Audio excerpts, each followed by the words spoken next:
Good day, friends, allies, enemies, it matters not. This is all from Donald Trump's contract with the American voter. He continues on with 7 more options.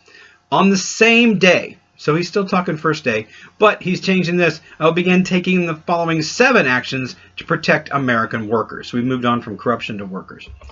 First, I will announce my intention to renegotiate NAFTA or withdraw from the deal under Article 2205.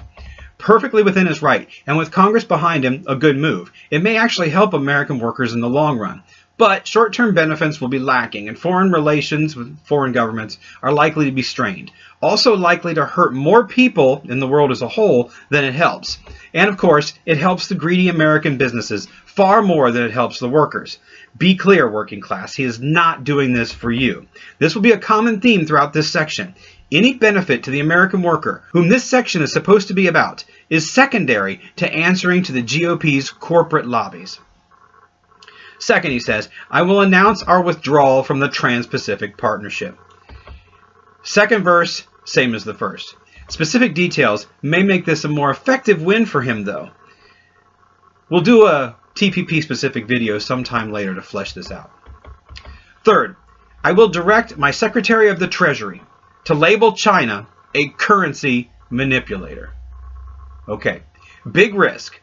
Pissing off the largest consumer market in the world for very little gain.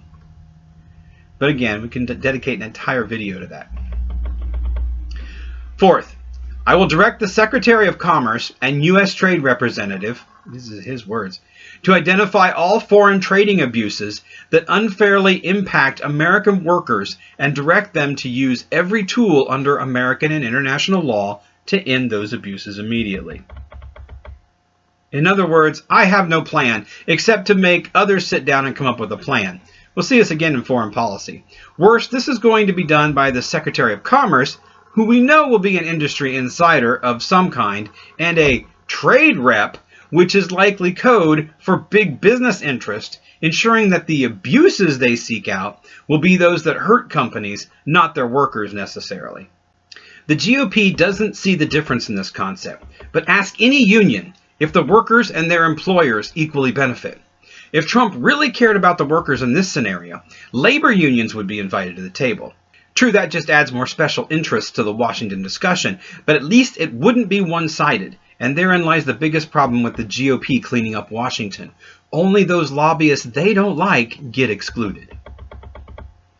Fifth, he says, I will lift the restrictions on the production of $50 trillion worth of job-producing American energy reserves, including shale, oil, natural gas, and clean coal.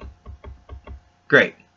Cheap gas, oil independence, more of the most dangerous jobs in the world, environmental disasters escalated, burning water, air pollution, complete disregard for the limits to fossil fuel, and we are assuming here, but safely I think, devastation to the industries that are our children's future in clean energy. Biggest problem here is that this is under protecting American workers. By gorging on fossil fuels and removing regulations simultaneously, you're sentencing workers to dangerous jobs with short sustainability. This is totally a fossil fuel lobby bend-over and nothing to do with workers.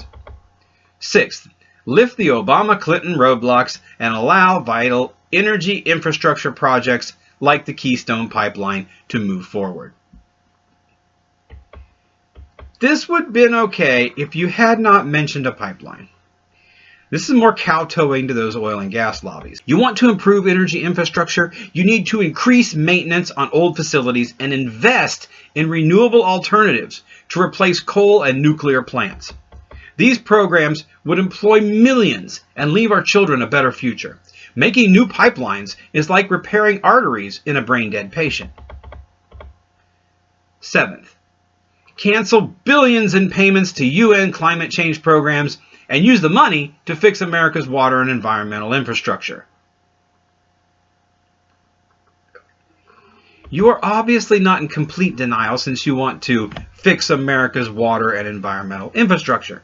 And if Bernie Sanders had said those 6 words, I'd say fine. But given the 2 previous points of your plan, you have no idea what that would mean. You're magically going to clean our water and restore our environment while eliminating regulations and allowing fossil fuel companies to tear up the earth. Doesn't sound very genuine.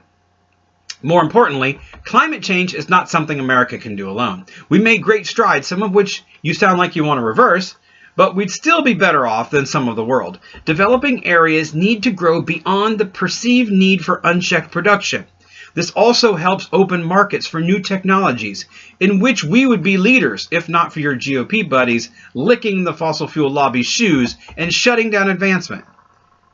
Are you starting to see a pattern of interconnected policy failure and duplicity? I don't know.